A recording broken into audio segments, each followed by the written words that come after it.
감사합니다.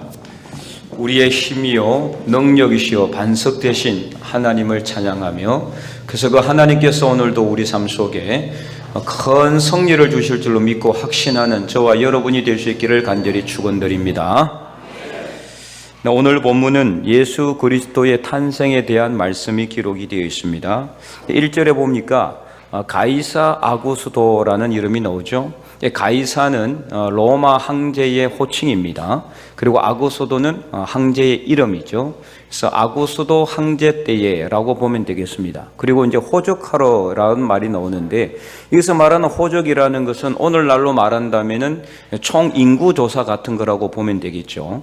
근데 이런 것을 왜 하느냐? 당시에 이런 것을 하는 이유는, 첫째는 왕이나 황제의 치적을 갖다가 가시하기 위해서, 이만큼 많은 백성들이 내가 다스리는 영토 안에 있다, 이것을 이제 과시하기 위해서, 또 두 번째는 세금을 징수하기 위해서, 그리고 또 세 번째는 군인들을 징병하기 위해서, 그래서 이런 것들을 통해서 나라의 통치 수단으로 삼고자 하는 것이죠.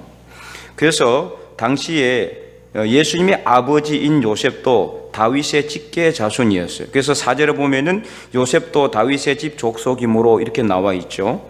그래서 갈릴리 나사렛 동네에서 유대를 향하여 베들레헴이라는 곳으로 가게 됐는데, 왜 베들레헴으로 갔느냐? 다윗의 고향이 바로 베들레헴이었기 때문이에요. 그래서 베들레헴이라고 하는 곳으로 가는데, 5절에 보니까 그 약혼한 마리아와 함께 호적하러 올라갔는데 이미 해산할 날이 거의 다 가까웠다라는 거죠. 그러니까 만삭이 된 상태에서 그 베들레헴이라는 곳으로 가게 된 겁니다. 그래서 결국에는 7절에 어떻게 됐습니까? 첫 아들을 낳아서 강보로 싸서 구유에 뉘었다라고 되어 있습니다. 첫 아들은 누구냐? 바로 예수 그리스도를 의미합니다. 예수 그리스도를 낳아서 이렇게 강보로 싸서, 당시에 사람들이 너무 많이 몰리니까 여간에 있을 곳이 없어서 한 집에 구유에, 그 구유라는 곳은 어디입니까? 짐승들, 말이나 소나 염소나 나귀가 먹이를 먹는 그 먹이통을 구유라고 하는 거예요.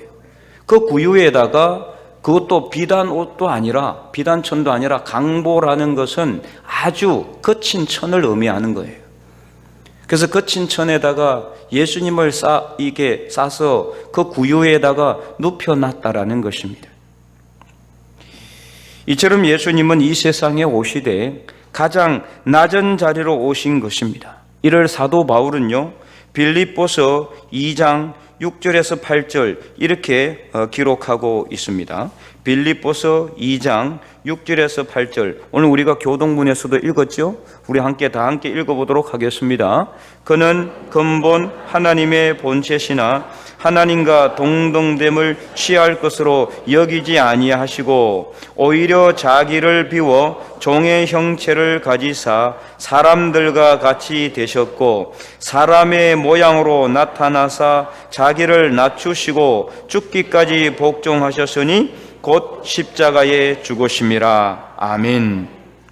이처럼요, 오늘 우리는 예수님께서 내려오신 자리가 절대로 높은 자리나 영화로운 자리가 아닌 것을 알아야 합니다. 그야말로 예수님께서는 이 세상의 가장 낮은 자리로 자신을 낮추시고 가장 낮은 자리로 내려오셨기 때문에 십자가에 자신의 몸을 내어줄 수가 있었던 것이었습니다. 그야말로 예수님께서는 이 세상에 가장 낮고 낮은 자리로 임하신 것입니다. 성경에도 보면은 항상 낮은 자리에 있을 때 하나님께서는 그를 높이 들어 쓰셨다라는 것을 알 수가 있어요. 그 중에서도 모세를 보면은요, 모세가 애굽의 왕자로 40년 동안이나 그는 왕자로 지내고, 그래서 높은 자리에 있었을 때는 그는 절대 하나님을 만나지 못했어요. 그러나 그가 미디안에서 정말 낮은 자리에서 양의 똥을 치우면서 가장 낮은 자리에 있었을 때 그는 하나님을 만나게 됩니다. 그리고 그는 이스라엘을 애굽 땅에서 이끌어내는 위대한 하나님의 지도자로 세움을 받게 되었습니다. 이스라엘의 초대 왕이었던 사울도 마찬가지입니다. 그도 한때는 아주 겸손한 사람이었어요. 기골이 장대하고 인물이 출중했습니다. 그럼에도 불구하고 항상 자신을 낮게 여겼습니다. 스스로 낮게 여길 때, 스스로 겸손하게 여길 때 하나님은 그를 이스라엘 초대 왕으로 세워주셨습니다. 그러나 그가 스스로 교만하여 높은 자리로 올라가고자 했을 때 결국 그는 하나님으로부터 버림을 받게 되었습니다. 그리고 사울을 이어서 이스라엘의 2대 왕이 되었던 다윗도 참으로 사울을 그 핍박을 받으면서, 장인이었던 사울의 핍박을 받으면서 삶과 죽음의 그 한 발자국의 가장 낮은 자리에서 고통 가운데 있었을 때 하나님은 그를 눈동자처럼 지키시고 보호해 주셨음을, 이스라엘 왕으로 하나님은 그를 세워주셨고 그의 허리에서 인류의 구세주 예수 그리스도께서 나오는 엄청난 복을 하나님은 그에게 허락해 주셨던 것입니다. 우리가 잘 알고 있는 사도 바울은 복음을 전하다가 죽음의 위기를 수없이 많이 그는 맞닥뜨려야 했습니다. 육체의 가시로 고통하면서도 그는 가장 낮은 자리에 있었을 때 비로소 예수님께서 그 안에 들어오셔서 그를 강하게 하게 되는 것을 그는 경험하게 되었습니다. 그래서 내가 약할 그때에 그가 강함이라고 그는 고백하게 된 것입니다. 예수님도 누가복음 14장에서요, 잔치 자리에 청함을 받으면은 높은 자리에 가서 앉지 말고 가장 끝자리에 가서 앉으라고 했습니다. 그 이유가 무엇입니까? 누가복음 14장 11절 이렇게 기록하고 있습니다. 우리 다 함께 읽어볼까요? 무릇 자기를 높이는 자는 낮아지고 자기를 낮추는 자는 높아지리라. 아멘. 사도 바울도 로마서 12장 16절에서 이렇게 건면하고 있습니다. 12장 16절도 우리 다 함께 읽어볼까요? 서로 마음을 같이 하며 높은 데 마음을 두지 말고 도리어 낮은 데 처하며 스스로 지혜 있는 채 하지 말라. 아멘. 높은 데 마음을 두지 말라는 거예요. 오히려 낮은 곳으로 내려가라는 것입니다. 1981년에 이청준이라는 작가가 책을 하나 출간을 합니다. 낮은 데로 임하소서라는 책이었어요. 그 책의 주인공이 안요한이라는 목사였습니다. 그때 그 안요한 목사의 일대기를 그린 이 책이 출간이 되자마자 장안의 화제가 되었습니다. 그래서 1982년에 동일한 제목으로 영화로 만들어졌어요. 아마 보신 분들이 상당히 많이 있을 겁니다. 50 전후, 55세 전후에 있는 분들은 아마 그때 그 영화를 한 번 정도는 보지 않았을까. 근데 이 영화로 만들어져 가지고 대종상을 수상하기도 한 이 책과 영화의 주인공인 안요한 목사, 지금도 살아 계셔요. 그는 1939년 평안남도에서 출생을 했습니다. 근데 그의 아버지가 아주 그 집이 부유했는데 그의 아버지가 모든 재산을 다 몽땅 평양 신학교에 다 기부해버렸어요. 그리고 그는 신학교에 입학을 합니다. 그의 아버지가. 그러다 보니 그의 가족들은 가난을 면치 못했죠. 아무것도 없는 상태였어. 늘 가난한 삶을 살아야 했다고 그는 고백합니다. 그리고는 나중에 서울로 이주를 하게 됩니다. 그리고 6.25가 일어나게 되죠. 목회자가 된 아버지를 따라서 자식이 8명이나 되다 보니까 웬만한 교회에서는 청빙을 하지 않는 거예요. 너무 먹여 살려줘야 될 이 식구들이 너무 많이 딸려있기 때문에. 당신은 그랬어요. 어느 정도 규모가 되지 않으면은 그 가족을 이렇게 책임질 수가 없다 보니까 그래서 시골의 작은 교회들만 전전하게 되는 겁니다. 그야말로 유랑 생활을 했다라고 그 책에 보면 기록되어 있어요. 늘 맑은 죽만 먹어야 했다고 합니다. 이런 아버지를 이 요한은 이해할 수가 없었습니다. 그래서 점점 반항이 심해져 가고 나중에는 그냥 아버지에게 대들고 교회에서는 문제아로 이렇게 타락하게 됩니다. 결국은 대학에 들어가면서 세상적인 삶으로 완전히 삶을 바꿉니다. 나는 세상적으로 이제는 성공해야 되겠다. 그러던 어느 날 미국으로 갈 수 있는 기회가 주어집니다. 그런데 정말 일생일대의 최고의 기회인 그 미국으로 갈 수 있는, 어떻게 보면 출세 가도가 열려 있는 그러한 그 엄청난 기회가 있는 한 달 전에 갑자기 한눈이 보이지 않게 됩니다. 그런데 점점 다른 쪽 한눈도 보이지 않게 되죠. 나중에 결국 시력을 다 잃게 됩니다.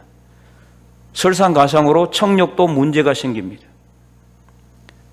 더 설상가상으로 아내와 두 딸도 처갓집으로 가버리고 홀로 집에 남아서 고통과 외로움 속에 살던 그는 결국 생을 마감하고자 자살을 시도합니다.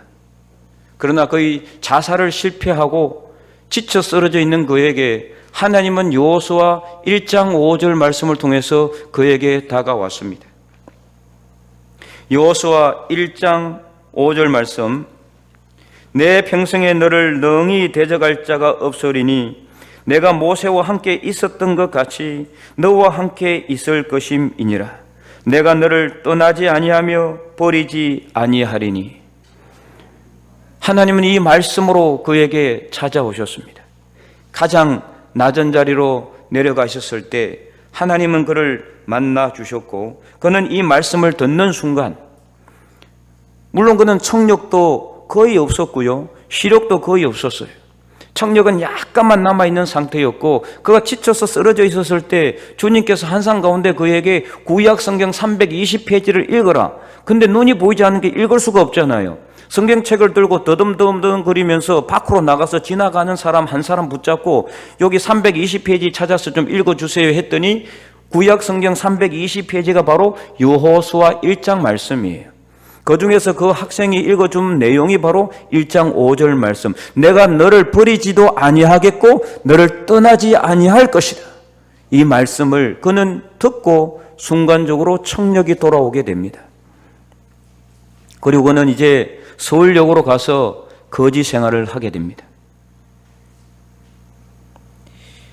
가장 삶의 밑바닥에 있는 사람들, 그곳에는 구두 닦기들도 있었고요, 고아들도 있었고요, 그다음에 온갖 잡일을 하는, 그야말로 아무도 그들도 보지 않고 천시하고 손가락질하고 그런 사람들과 그는 알게 됩니다. 그런데 그 사람들과 그는 사귀면서 그 사람들을 통해서 그는 무엇을 알게 되느냐? 하나님의 사랑을 점점 그는 깨닫게 됩니다. 가장 낮은 자리에서 그와 비슷한 처지의 사람들을 통해서 비로소 그는 낮은 자리로 임하시는 하나님을 만나게 되는 것입니다. 그는 그 이후에 1979년 40세에 두 눈이 보이지 않는 장애에도 불구하고 신학대학을 졸업을 합니다. 그리고 한국맹인진흥회를 설립을 하고요, 새빛교회를 시작을 했습니다. 그리고 떠났던 아내와 두 딸도 돌아오게 됩니다. 비록 하나님은 그에게 세상을 보는 눈은 가져갔지만 오히려 더 많은 하나님의 은총과 사랑을 볼 수 있도록 해주셨다라고 그는 간증을 하였습니다. 가장 낮은 자리에서 그는 결국 가장 높으신 하나님을 만나게 된 것입니다. 지금 이 세상은 다들 높은 자리로 올라가고자 합니다. 왜 그토록 높은 자리로 올라가기를 원하는지, 그 자리가 그토록 좋아 보이는가? 과연 그 자리로 올라가면 행복할까요? 그 높은 자리에서 고통하고 신음하는 것은 알지 못한 채 자꾸만 높은 자리로 올라가고자 하는 거죠. 떨어지면 얼마나 아플 텐데.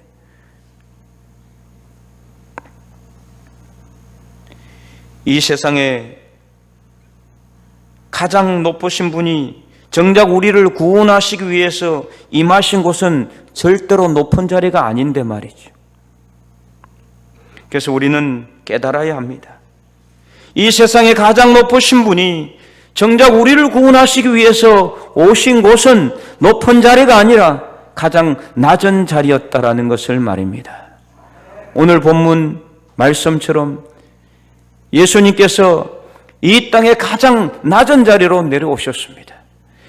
이 세상에 가장 높으신 분이 이 땅의 가장 낮은 자리로 내려오셨다라는 것을 우리는 분명히 기억해야 합니다. 이 말씀을 그냥 단순히 예수님의 탄생 비하로만 그렇게만 여길 것이 아니라 왜 하나님께서 인간의 몸을 입고 이 땅에 오실 때 높은 자리로, 영화로운 자리로 휘황찬란하게 금빛 마차를 타고 내려오지 않았는지, 가장 천한 인간의 모습으로 강보에 쌓여서 짐승이 먹이를 먹는 구유에 누우셔야 됐는지를 우리는 알아야 하는 것입니다. 그러나 또한 우리는 또 한 가지를 알아야 되죠. 바로 그 낮은 자리에서 예수님은 부활의 영광을 경험하신 것을 말입니다. 가장 낮은 곳에 있었을 때 예수님께서 그 십자가에 오르셨지만 그 십자가의 자리야말로 가장 낮고 낮은 자리였습니다. 자신의 몸을 온전히 던져야 하는 자리, 자신의 몸을 희생해야 하는 자리, 자신의 모든 것을 포기해야 하는 자리, 그 자리에서 있었기 때문에 예수님은 3일 만에 죽음의 권세를 깨시고 부활 영광을 잊게 된 것임을 우리는 분명히 알아야 한다라는 것입니다. 그러므로 우리도 진정 높아지기를 원한다면 오히려 낮은 데로 내려갈 수 있기를 간절히 바랍니다. 그래서 예수님도 마태복음 20장 27절에서 이렇게 말씀하셨어요. 너희 중에 누구든지 어뜸이 되고자 하는 자는 너희의 종이 되어야 하리라. 그러면 낮은 데 처한다는 것은 구체적으로 무엇을 말씀하는 것일까요?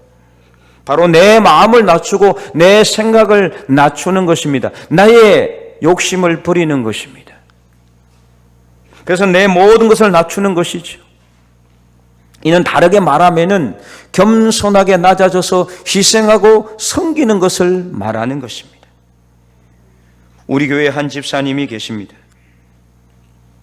제가 이름은 말씀드리지 못하겠고 연세가 80이 넘으신 우리 은퇴 여자 집사님이시죠.